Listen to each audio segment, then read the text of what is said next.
Mind University. Aprenderás a hackear ahora sí. Más crítica respecto a lo que es eficiencia, ¿ya? Bien, dentro de las estructuras de datos, o la característica más importante de una estructura de datos es permitir el almacenamiento de varios datos, ¿cierto? De colecciones de datos y además permitir sobre estas colecciones de datos realizar operaciones que nos permitan administrar estas estructuras de datos, manejar las estructuras de datos, poder hacer cosas con los datos que almacenan estas estructuras. Dentro de las operaciones más importantes que tiene las estructuras de datos se encuentran las de entrada, que se llaman las famosas inserciones, las eliminaciones, los accesos, ¿ya? El acceso a datos de la estructura de datos, los recorridos y las búsquedas, en hacer también operaciones estándares en las estructuras de datos. Dependiendo del lenguaje que tú decidas utilizar, hay una gran mayoría de los lenguajes de alto nivel de esta generación que te proveen de bibliotecas y paquetería especializada en el manejo de lo que son estructuras de datos, ¿ya? Y usualmente son las estructuras de datos que son las estándares y las esenciales que las he denominado en este curso. Bien, también es para ustedes un poco de tarea de averiguación. De acuerdo al lenguaje de programación que ustedes decidan utilizar, ir a revisar la documentación que viene con el lenguaje respecto a estas bibliotecas y prestaciones de servicio. En el caso del JDK, la biblioteca que te provee de las estructuras de datos se encuentra en la sección de utilitarios dentro de la gran biblioteca de Java. En C++ se encuentra en la famosa STL, que es también una biblioteca para el manejo de estructuras, ¿ya? Vamos a ver entonces algunos conceptos paralelos o terminología paralela que tenemos que manejar cuando se habla de estructura de datos. Y uno de los temas es la forma en cómo la estructura de datos tiene los espacios físicos en memoria, ¿no? Y eso tiene que ver con la forma en cómo se asignan estos espacios de memoria. Se sabe que estas estructuras pueden manejar espacios de memoria contiguos o pueden manejar espacios de memoria no contiguos en tiempo de ejecución. Cuando se trabaja con espacios de memoria contiguos, usualmente la capacidad de contención que tiene la estructura en un momento dado es estática y requiere de algún mecanismo que me permita decir cuántos datos se pretende o se espera almacenar en la estructura, y eso vendría a ser una definición de tamaño estático, así se denomina. Entonces, ejemplo de estas estructuras de datos vienen a ser los arreglos que hacemos con corchetitos, los heaps, los hash table. Las hash table por definición tienen espacios limitados, sin embargo, de acceso inicial, y te permite almacenar más información de la que tienes permitida en el acceso inicial. Sin embargo, el acceso inicial viene a ser estático. Ya luego vamos a mirar un poco estas estructuras y las no contiguas, que también se denominan estructuras propiamente dichas, que tienen el carácter y conceptualización de manejo dinámico de los datos de la colección. Ejemplos muy interesantes dentro de lo que es las estructuras de datos que administran o que tienen sus espacios físicos no contiguos vienen a ser las listas, los árboles, las pilas, las colas, va a depender de cómo implementes. Y a nivel de implementación, pues nosotros manejamos estas implementaciones con enlaces, punteros. Otro ejemplo clásico de este tipo de estructura vienen a ser los grafos, ¿no? Dependiendo de lo que nosotros queramos resolver, los grafos pueden tender a tener una implementación basada en enlaces.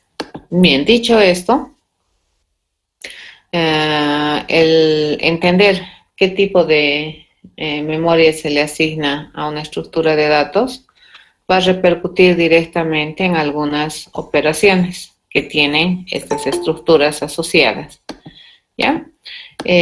Analizaremos entonces. La primera vienen a ser los arreglitos, esos que trabajamos con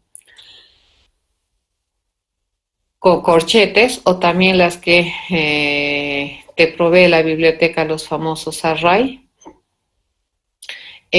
Aunque tú no le digas nada, internamente estas estructuras determinan un espacio físico inicial estático para administrar la colección de datos que va a contener la colectora. Y por esa razón se le dice que la forma de asignación de memoria es estática, lo que le permite tener una asignación de posiciones contiguas físicas dentro de la memoria. ¿Ya? Dentro de lo que es Java, esta vendría a ser el famoso array, y en C++ es el vector. Las operaciones, a ver, en este caso, las operaciones de acceso suelen ser sumamente veloces. Las operaciones de inserción y eliminación, dependiendo si es que tú todavía estás dentro de los espacios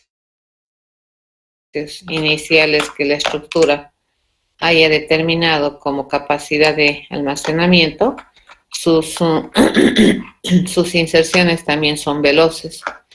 Y si es que vamos a hacer cualquier operación por posición, entonces eso es sumamente rápido, ¿de acuerdo? La mayoría de las acciones entonces que se hacen en estas estructuras, y la mayoría de las estructuras de datos que vamos a ver inicialmente y que se denominan usualmente lineales, se realizan por posición, ¿de acuerdo? Entonces, queremos acceder al elemento de la posición i.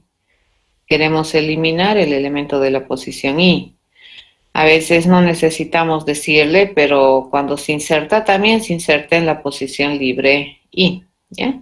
Entonces, cada vez que se trabaja con accesos posicionales, llamémosle, en este tipo de estructuras que tienen asignación estática, son bastante veloces, ¿de acuerdo? Sus complejidades son muy, muy veloces. Las listas vienen a ser la estructura de datos más representativa dentro de lo que se denominan estructuras de datos de carácter dinámico. ¿Qué significa esto? Que van a hacer uso de memoria si solamente si se requiere, ¿no? Obviamente hay variantes de implementación de una lista dependiendo de la estructura o del lenguaje de programación que tengas y de las bibliotecas que este lenguaje te provee, ¿ya? Usualmente el acceso en estas estructuras también es posicional y dependiendo de cómo se implementa, tiene acceso secuencial. Por ejemplo, la lista de estructura de datos que te provee terminología Javera se llama linked list, que es una lista basada en enlaces y es una lista que tiene doble enlace, ¿no? Y además tiene dos punteros o dos referencias. La primera, la referencia al primer elemento y la referencia al último elemento. Así está implementada esta linked list. Y sus operaciones cuando se trabajan con los extremos en esta estructura de datos suele ser bastante rápida. Entonces, la inserción en esta estructura es muy veloz, ¿no? Su complejidad se inserta sin decirle la posición, es bastante veloz. Inserta por defecto al final de la estructura y eso lo hace rápido. ¿Por qué? porque tiene una referencia al último elemento. Si tú trabajas también con la parte de adelante de la estructura del primero, es bastante veloz. Pero si ya trabajas con cualquier posición iésima de la estructura, eso ya tiene unos costos. En el peor de los casos, dependiendo de lo que haces, de complejidad lineal, ¿no? Su complejidad máxima es lineal cuando tienes acceso secuencial. Este tipo de lista, por ejemplo, que te provee también Java, el array list, es un arreglo por debajo. Eso quiere decir que internamente cuando se construye un array list, internamente el lenguaje te construye un arreglo de tamaño estático, inicialmente de 10 posiciones para una capacidad de almacenamiento de 10. Entonces, cuando se trabaja con un array list a nivel de posiciones, es bastante rápido también su acceso. Que puede volverse lento eventualmente de cuando lo haces son los ingresos. Cuando tú insertas un elemento en un array list que ya ha copado toda la capacidad que en el momento del ingreso tiene para almacenar datos, eso va a significar que el ingresar un nuevo dato requiera de una reasignación de memoria a esta estructura, y eso es un trabajito extra que va a hacer el array list, ¿de acuerdo? El eliminar también hace corrimiento y eso también es un trabajito extra que tiene complejidades, ¿no? Entonces la inserción va a depender, ¿no es cierto?, de cómo está la estructura, pero en el peor de los casos también puede volverse lineal por esa administración interna que trabaja. La list, la estructura de datos list en C++ es una estructura de doble enlace que es similar a esta que tiene Java. Bueno, en realidad la lista de Java es similar a la lista que tiene C++. Tiene también doble puntero de acceso, por lo cual las condiciones de trabajo con los extremos de estas estructuras suelen tener complejidades bastante veloces. Por otro lado, en la creación o en la conceptualización de estas estructuras de datos que suelen ser de carácter dinámico, crecen y decrecen por demanda. La mayoría de los lenguajes de alto nivel también te proveen de un otro instrumento, le llamaremos, o de un otro mecanismo de acceso o de recorrido que vienen a ser los iteradores. Y los iteradores te permiten entrar elemento a elemento, obviamente posición a posición, sin tener que iniciar siempre el recorrido desde el principio de la lista. Los famosos iteradores que te provee el lenguaje de programación, que hacen que su acceso sea mucho más rápido en estructuras de datos de acceso secuencial. Entonces ahí hay mucha diferencia en acceder, por ejemplo, con un get y que acceder con un iterador asociado a la estructura. En las listas de C++, por ejemplo, y en los arreglos de C++, tú manejas un concepto de iterador. Cuando tú haces un for, le dices for begin, le dices desde el principio hasta el final de la lista, end de la lista. Entonces, eso ya es un iterador que te permite recorrer la estructura de manera más eficiente.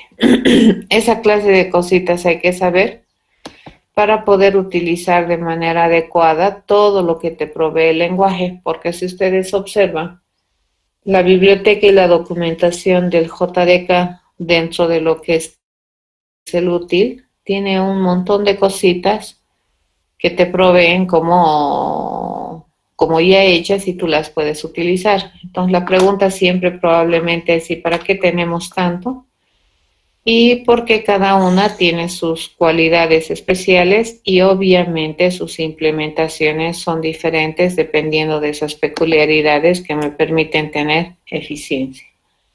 La otra estructura de datos que es simple, pero que es una estructura de datos que también maneja posiciones, que te permite en la mayoría de los lenguajes de programación manejar posiciones. Sin embargo, su modalidad de administración está dirigida o basada en un modelo que se llama LIFO. El último en entrar es el primero en salir. Si tú manejas la estructura de datos con ese modelo de administración, esta estructura de datos te va a dar en todas sus operaciones estándar, push, pop, empty, pick, complejidades de implementación constantes. Entonces, cuando nosotros requerimos almacenar datos y luego utilizar estos datos bajo ese modelo de administración LIFO, interesante es utilizar una pila. En terminología Java está el stack, en C también está el stack. Y a diferencia de lo que se conceptualiza una pila ortodoxa, en estos lenguajes de programación, en estos stacks se les puede preguntar cosas, se puede acceder al iésimo elemento, pero el hecho de acceder al iésimo elemento hace que el costo de estas operaciones sean de complejidades lineales. Sin embargo, esta pila es poderosa cuando tú vas a utilizar la pila con esas 4 propiedades o 4 funcionalidades estándares que se le asocia a una pila. Ahí no hay estructura de datos que le gane, ¿de acuerdo? Toditas sus operaciones tienen complejidad 1. Y es por esa razón que una pila es una de las estructuras, como al principio les decía, más poderosas dentro de lo que es el concepto de programación y lo que es utilización de esta estructura para varias áreas que nosotros manejamos, como por ejemplo controlar la pila de ejecución. Entonces, en la pila de ejecución, lo que hacemos es guardar un poquito la traza de ejecución que se hace en un programa y lo va guardando de manera ordenada, ¿cierto? El último proceso que llama en ejecución tiene que ser el primero en terminar. Y de esa manera utiliza una pila que me permite llevar o controlar, ¿no es cierto?, la forma de ejecutar. Es por esa razón que muchas veces cuando tú haces recursividad y le das un tamaño de entrada grande a tus procesos recursivos, como por ejemplo el factorial, a veces te va a salir un error que te dice Stack Overflow, que significa que la pila de ejecución ha sido sobrepasada, ¿no? Es porque administro una pila para poder controlar esto. Entonces, ciertamente, en los lenguajes de programación, las pilas suelen incluso ser extensiones de estructuras de datos más amplias en la variedad, le llamaremos, de operaciones que te provee, como por ejemplo las listas. Sin embargo, su poderío radica en el uso de esta estructura, considerando el modelo de administración para el cual ha sido concebida de manera eficiente. La otra estructura similar a esta viene a ser la cola.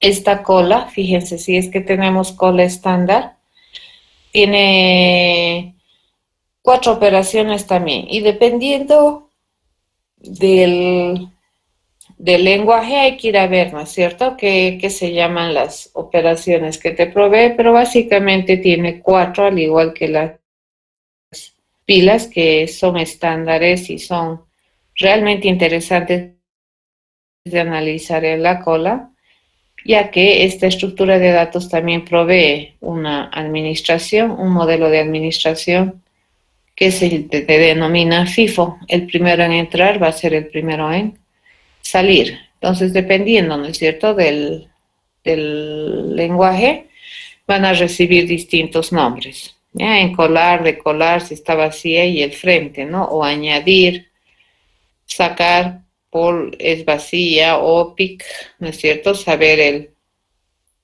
elemento del frente de la cola. En C tenemos la estructura de datos que se llama cola y en Java no tenemos cola como tal en Java. Tenemos una bicola o tenemos una cola de prioridades. Ya la bicola quiere decir que tiene dos puntos de acceso, el frente y el final, pero tiene estos dos puntos de acceso tanto para insertar como para eliminar. Las colas tienen también complejidades en estas operaciones que estamos viendo en pantalla, complejidades acotadas por una función constante. La que no tiene una cota constante viene a ser la cola de prioridades. La cola de prioridades, eso vayan a revisar un poquito el lenguaje que ustedes decidan utilizar. Tiene complejidades logarítmicas, ¿no? En el caso particular de Java C++, la inserción y la eliminación tienen complejidades en tiempos logarítmicos, ya que la estructura indirectamente ordena. ¿Ya? La cola de prioridad es una estructura de orden. Y cada vez que nosotros vemos orden, esa operación no es, entre comillas, barata. Ya es una operación que tiene su costo. Y en el caso de la cola de prioridades se utiliza un método de ordenamiento por montículo, ¿ya? O maneja un montículo para mantener los datos ordenados y eso tiene un costo logarítmico, ¿ya? A la hora de insertar y eliminar los elementos. Sin embargo,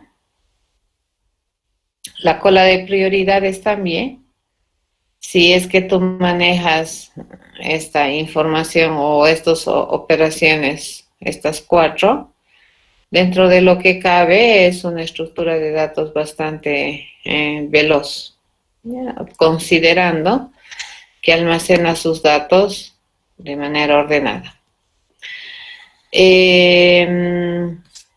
Hay otras estructuras de datos, ¿cierto? Dentro de lo que es su lenguaje, que son lineales. Y estas estructuras de datos se denominan así porque usualmente se administran con la posición. Bien importante es la posición en estas estructuras de datos lineales para poder trabajar con el dato, ¿ya? El acceso es por posición. Si tú sabes dónde está el dato posicionalmente, entonces podrías acceder bastante rápido al dato, sobre todo si tienes aquellas estructuras de datos que tienen acceso directo, entonces eso tendría un costo prácticamente constante. Dentro de lo que es estructuras de datos, una de las cosas también importantes que se estudia es que nosotros deberíamos poder también acceder a la información de una colección a través de una llave lógica, le llamaremos, porque ahorita la forma de acceder en estas estructuras que hemos visto, salvo la pila y la cola, que por defecto te acceden, ¿no es cierto? Dependiendo de qué estructura estás usando, del principio o del final, le llamaremos, de la estructura. Muy rara vez en esas estructuras vas a hablar posición I, ¿correcto? En pila, cola, aunque sí se puede, pero no es interesante trabajar así con una pila o una cola. Si se ha elegido esas estructuras, probablemente es porque el modelo de administración LIFO-FIFO son interesantemente buenos para el problema que quieres resolver.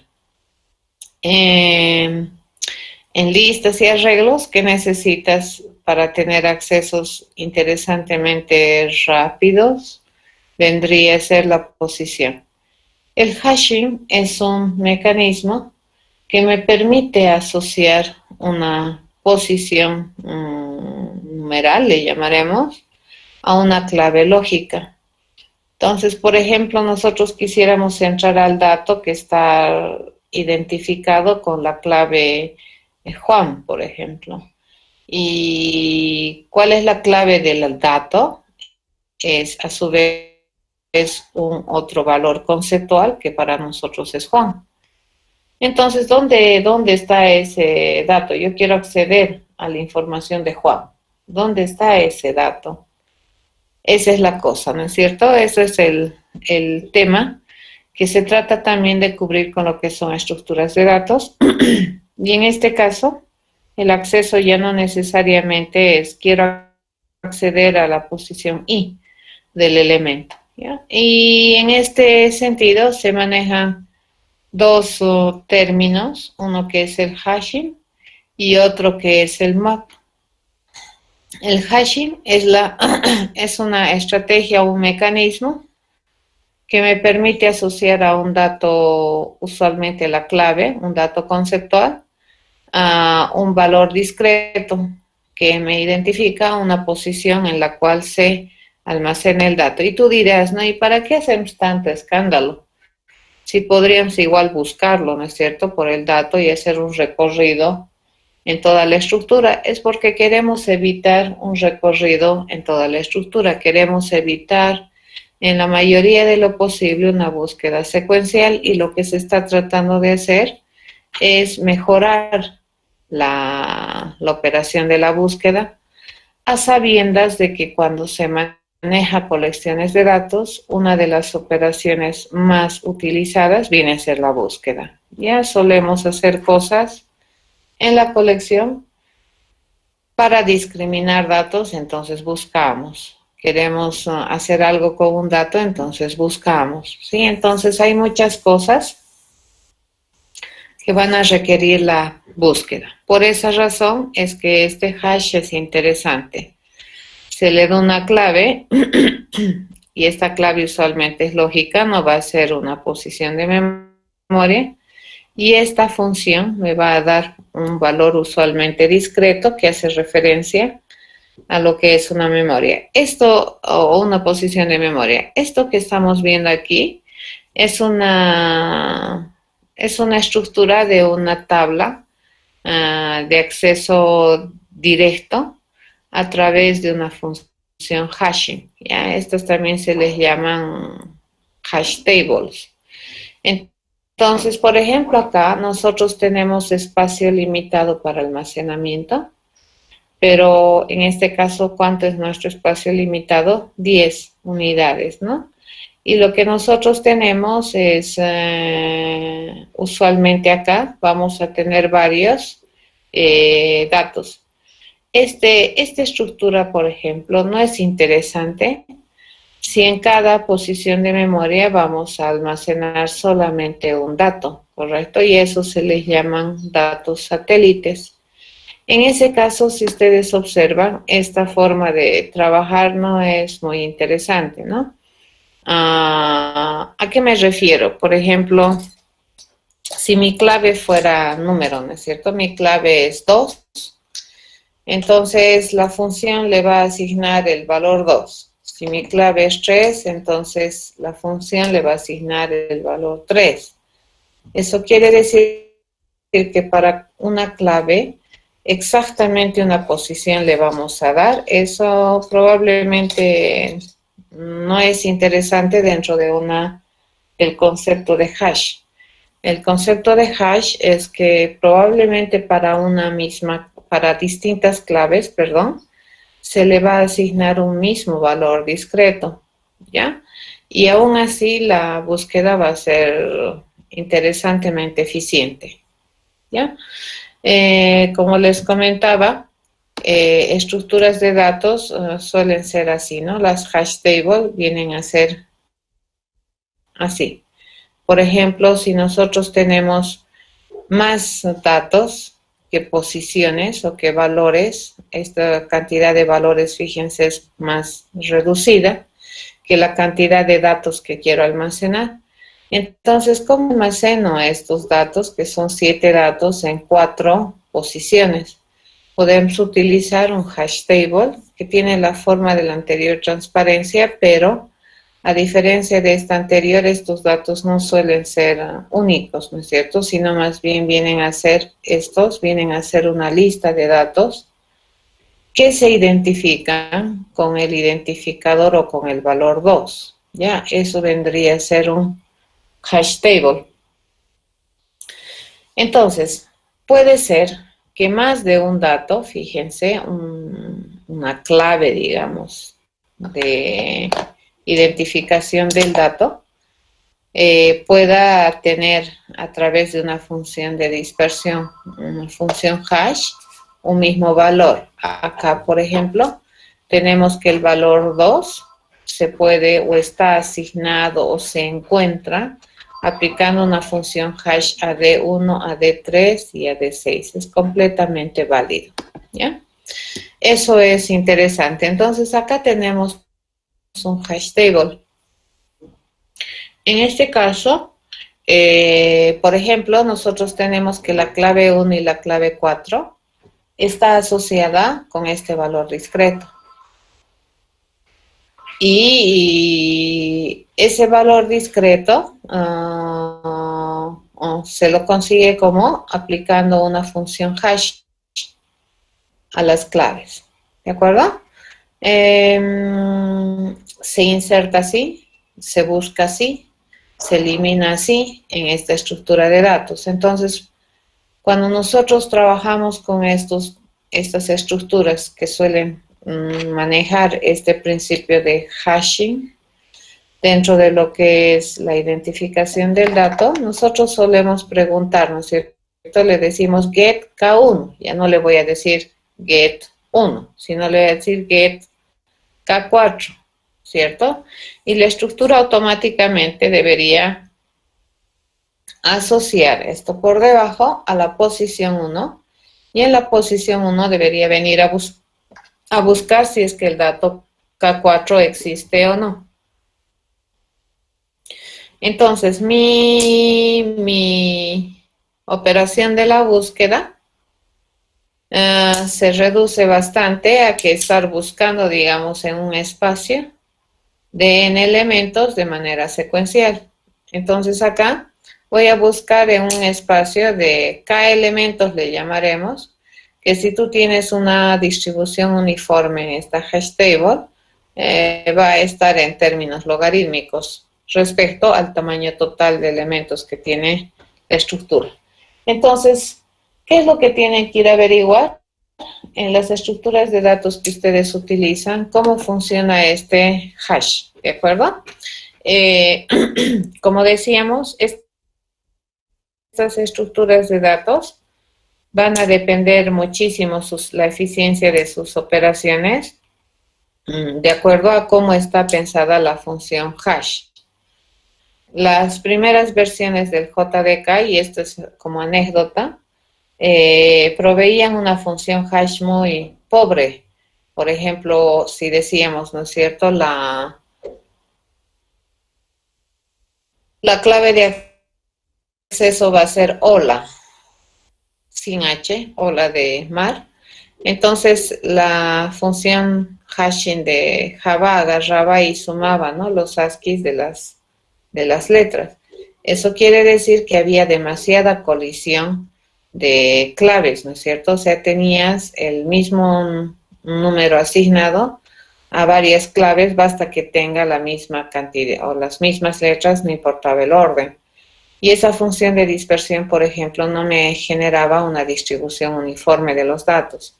Cuando nosotros tenemos un hash table, lo que se trata de buscar en la función de dispersión es que los datos que se van almacenando, estos hilos que se van generando a cada posición, sean distribuidos lo más uniformemente posibles dentro de la estructura, y eso me da un costo interesante para los accesos y para cualquier operación que haces en estas estructuras de datos, ¿de acuerdo? Entonces, el hash, ¿qué viene a ser?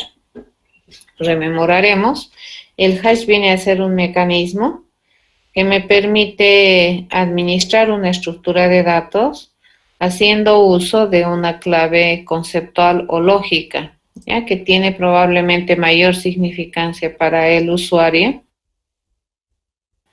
que una posición de memoria. Obviamente, las estructuras de datos que utilizan el hash como mecanismo va a depender la complejidad de sus operaciones, de lo interesante que es esta función de dispersión, ya el hashing. Tenemos en terminología Javera, por ejemplo, una estructura de datos que se llama diccionario, que te permite hacer algunas operaciones interesantemente rápidas y por debajo está implementado como un hash table. En Java también tienes un hash map, ¿de acuerdo? Que es una mezcla media loca entre dos conceptos que vamos a ver ahorita. Uno es el hash, entonces, que me permite utilizar una función a través de la cual nosotros podemos acceder a los datos de la colección usando una clave conceptual. Ya el hash, entonces, te agarra la clave y te designa posición. Ya eso es un hash.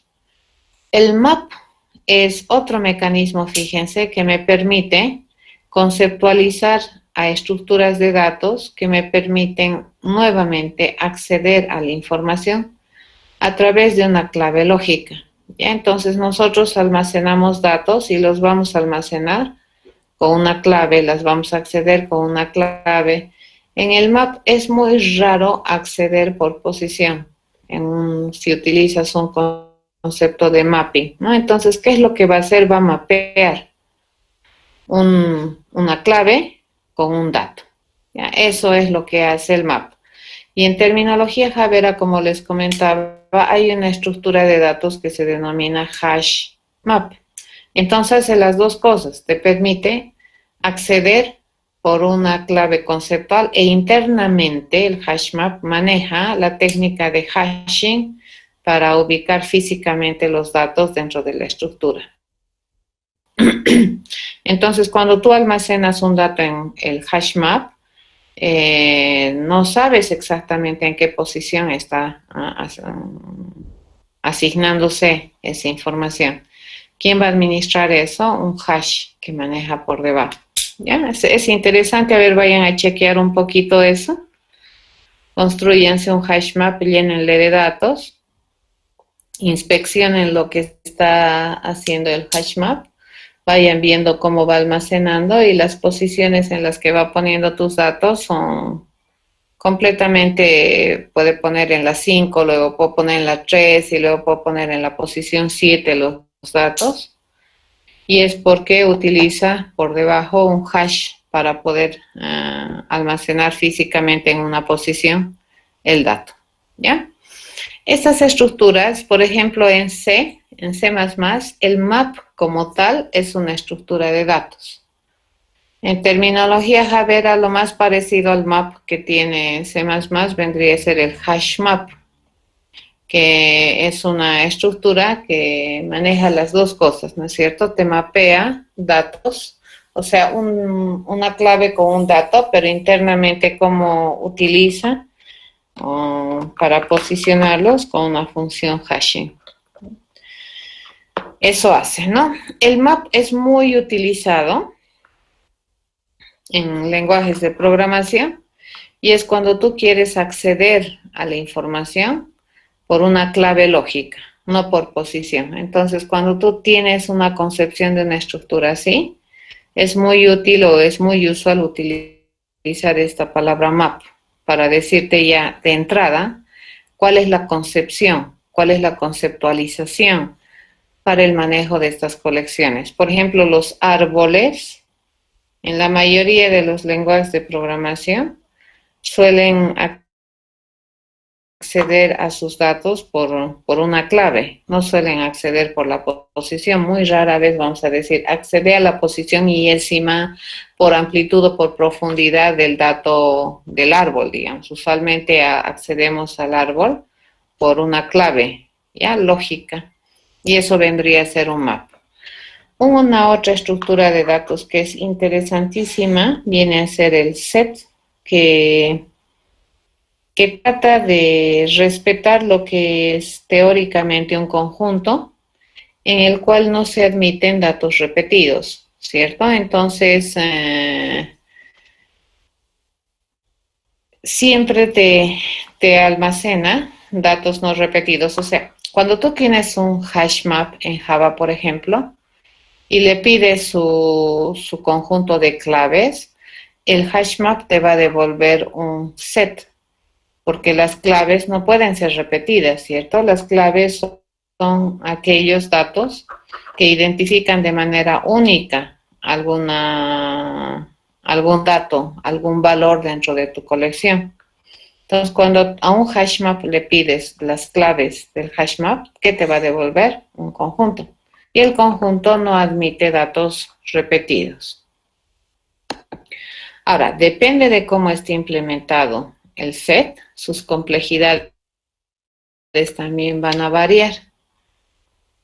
¿Qué tiene de peculiar esta estructura de datos a diferencia de las otras? Es que no admite datos duplicados. Las otras estructuras que son también esenciales y se consideran básicas y están catalogadas como no lineales, vienen a ser los árboles, pero si ustedes observan en sus bibliotecas, no existe una gran variedad de estructuras de datos arbolares en las bibliotecas. Y es porque probablemente estas estructuras de datos no lineales son bien peculiares al problema que van a resolver.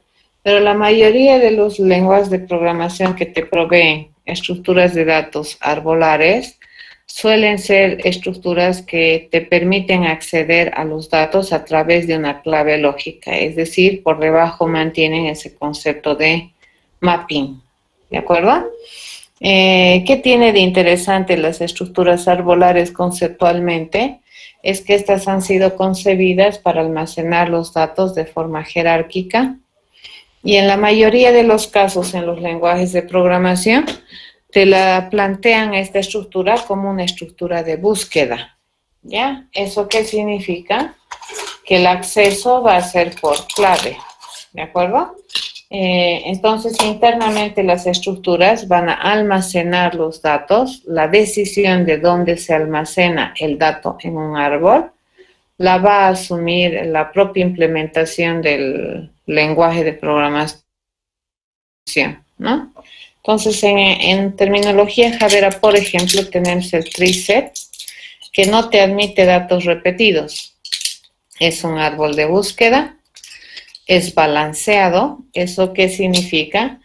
Que las operaciones que te va a brindar este árbol siempre van a ser en orden logarítmico. Por esa razón le interesa tener un árbol balanceado, ¿de acuerdo? Por términos de eficiencia. Y en término Javero utiliza específicamente un árbol rojo-negro que se llama, para mantener los datos almacenados de manera equilibrada.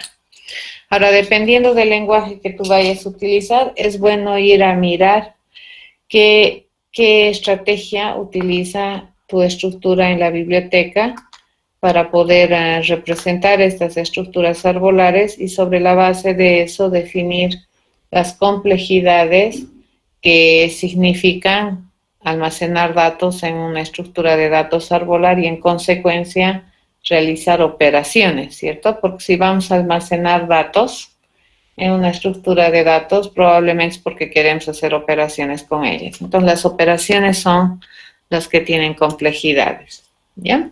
En los árboles hay conceptos bastante interesantes que se manejan, que viene a ser siempre ya de esta estructura de datos no lineales, como las alturas, niveles, recorridos, ¿cierto? Caminos, grados, amplitud, profundidad. Esa clase de conceptos se observa y hay algunos lenguajes que ya te permiten, ¿no? Inclusive hacer recorridos estándares. El BFS, el DFS, por ejemplo, te los recorre en la estructura de manera automática, pero usualmente cuando tienes almacenado en un árbol, tú vas a buscar algún dato particular.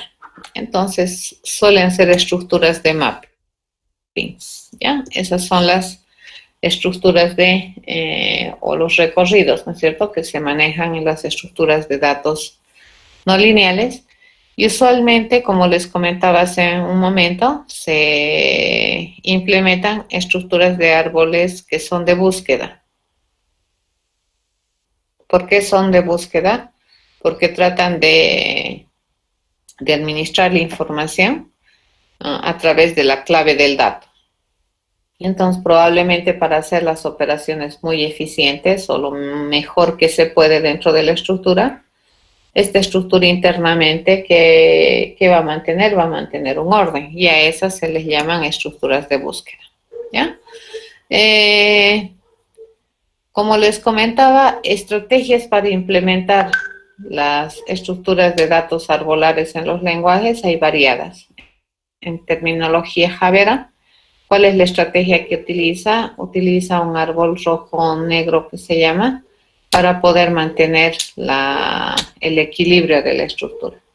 Entonces, tarea para ustedes.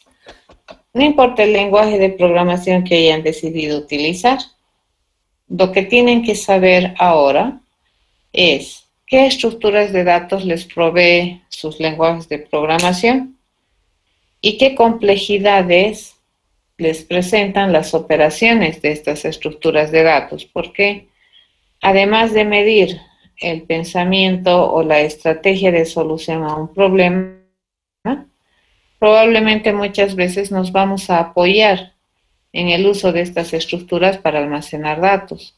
Sería una pena que el pensamiento esté sumamente eficiente y el uso de la estructura no sea eficiente. Eso significa que usar una buena estructura tiene que ver con conocer cómo o cuál es la complejidad de las operaciones que te brinda la estructura. ¿Ya? Entonces, tarea para ustedes, vayan a averiguar un poquito cómo están las bibliotecas de sus lenguajes de alto nivel y qué estructuras de datos les proveen para poder trabajar con colecciones de datos. Muchas veces probablemente van a renegar si no encuentran una estructura de datos ya implementada en tu lenguaje de programación, pero muchos de los lenguajes tienen explicaciones bastante razonables para brindar una u otra estructura de datos dentro de sus bibliotecas, y es porque probablemente alguna otra estructura de datos haciendo buen uso, digamos, o algún uso controlado de otra estructura y debido a la forma en que están implementados, puede subsanar la carencia de alguna estructura de datos. Desde ya, ustedes no van a ver dentro de las grandes bibliotecas de los lenguajes de programación funcionalidad ya hecha para la estructura de datos grafos. Y en cuestión de árboles tampoco van a haber una gran variedad, ¿de acuerdo? Los árboles suelen ser bastante restringidos en estructuras o en las bibliotecas de estructuras de datos de los lenguajes de alto nivel. Bien, hasta aquí. ¿Alguna pregunta?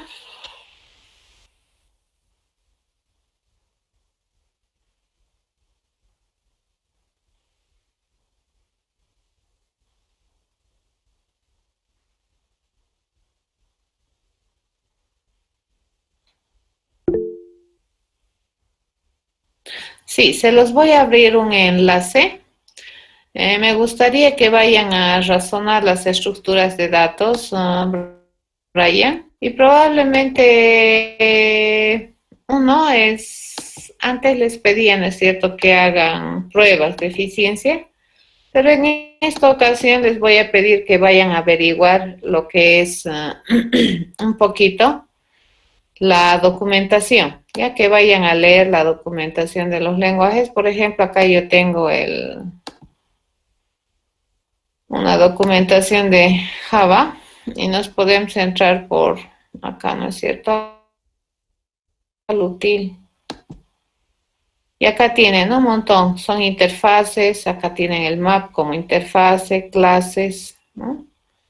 Aquí el array list, por ejemplo, famoso array list que utilizamos acá, fíjense, tenemos el array de queue, que es una bicola que habíamos dicho, y tienen toda, ¿no?, una ascendencia en la jerarquía de herencia. Tiene un conjunto de cualidades el array list, es serializable, cloneable, iterable, que significa que puedes trabajar con un iterador encima, es coleccionable, es una lista, es de acceso randómico, ¿no? Y aquí puedes empezar a leer un poquito y te voy a empezar a decir, fíjense, por ejemplo, añadir en elementos requiere una complejidad lineal, dice, ¿no es cierto? Todas las otras de las operaciones corren en un tiempo lineal, te dice, ¿no? Hablando estrictamente. Esta clase de cosas hay que ir a averiguar. ¿De acuerdo? Cómo está implementada las estructuras de datos que tienes, hacer una tablita en sus operaciones estándares, ¿no es cierto? Y cómo implementa. ¿Ya? ¿Cuál es la complejidad?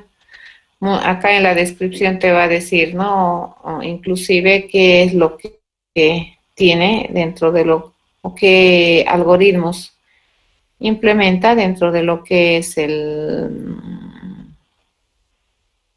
operaciones estándares, como por ejemplo las búsquedas. ¿Ya? Acá, por ejemplo, en esta arrays, no admite instanciación, ¿cierto? O sea, no es interesante instanciar objetos, sino más bien esta es una clase que te brinda operaciones. Fíjense, todas sus cosas son de carácter estático. ¿Y qué puedes hacer? Puedes hacer búsquedas binarias, por ejemplo. A ver, vamos a buscar aquí un sorting, vamos a ir a ver un ordenamiento. Fíjense, acá ya está manejando conceptos de hash. A ver, vamos a agarrar, por ejemplo, este. ¿Sí? Y te dice, te lo ordena, está utilizando un algoritmo del quicksort, ya, es una adaptación, bla, bla, bla, bla, bla, bla, software, bla, bla. Entonces, este algoritmo ofrece una performance, dice, que está en complejidades en el logaritmo de n. ¿De acuerdo? Pero te dice, ¿no? En algunos set de datos, dependiendo de cómo utilizas el quicksort, recuerden que el quicksort, de eso vamos a ver mañana, el quicksort es un método de ordenamiento que requiere de un pivote, entonces esto podría degradar, te dice, ¿no? En un performance de orden cuadrático. Ya, esta clase de cosas hay que ir a averiguar. ¿Ya? Acá, por ejemplo, que tenemos ¿dónde está? ¿Ya? Bla, bla, bla, bla, bla, bla, ¿dónde está? Si tú necesitas head arrays, acá está. Fíjense, esta implementación provee complejidades logarítmicas para encolar y decolar. ¿Ya? Para las otras, como por ejemplo recorrer la estructura, te va a ofrecer tiempo lineal. O sea, ¿para qué quieres recorrer la estructura? No es interesante. Pero si tú encolas y decolas en la estructura, sus complejidades son logarítmicas. ¿De acuerdo? Esa es su tarea. Entonces, el lenguaje de programación que decidan utilizar, vayan a chequear un poquito cuál es la eficiencia, ¿no? De la implementación de estas estructuras de datos. ¿Por qué razón es interesante hacer esto? Porque las estructuras de datos te apoyan, ¿no es cierto?, en la resolución de problemas. Y hay que saber usarlas. Y es por esa razón que también existen estructuras de datos, otras estructuras de datos dentro de lo que es el mundo de programación, que se especializan, ¿no?, en resolver problemas bastante particulares. Y es muy común encontrar eso en el mundo. Las estructuras de datos que son de generalización, le llamaremos, vendrían a ser las que hemos visto, ¿no? Listas, pilas, colas, esas son las generales. Y luego a partir de ahí existe un montón de estructuras de datos que son muy particulares a problemas específicos y que permiten resolver estos problemas en tiempos, ¿no?, bastante interesantes, en complejidades bastante razonables. Bien, esa sería su tarea para esta semana. En cuanto a investigación teórica, es solamente una investigación de lo que es lo que tienen en su lenguaje de programación para poder hacer buen uso. ¿Alguna otra consulta?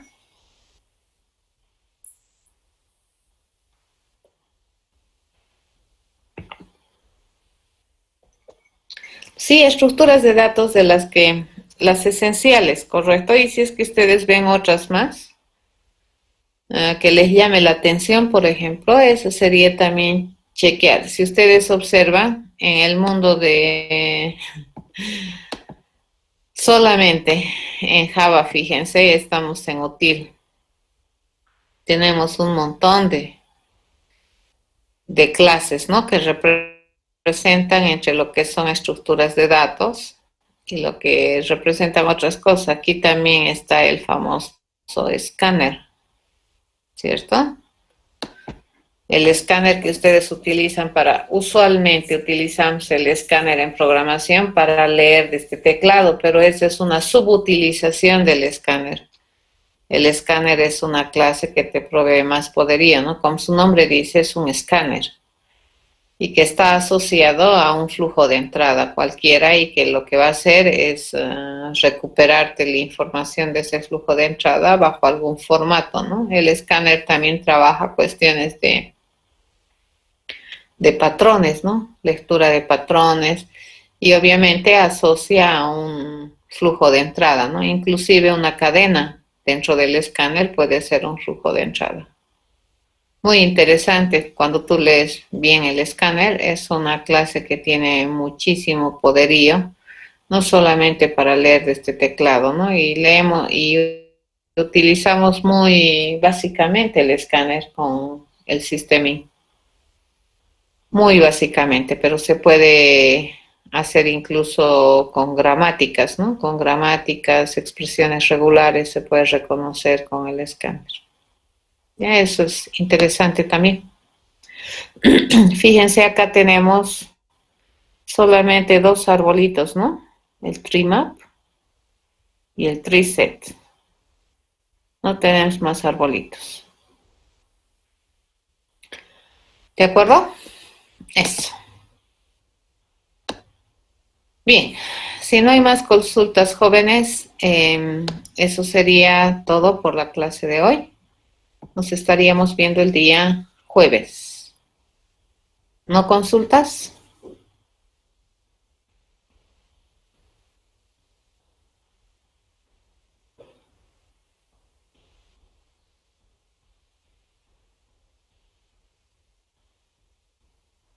Sí, siempre. El formato de entrega, Camilo, siempre es con formato IEEE o formato ACM de entrega de artículos.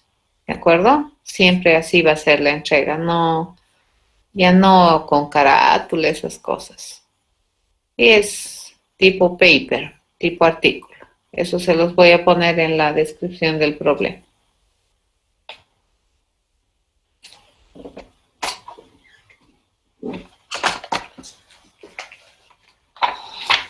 ¿Sí? ¿Alguna otra duda más?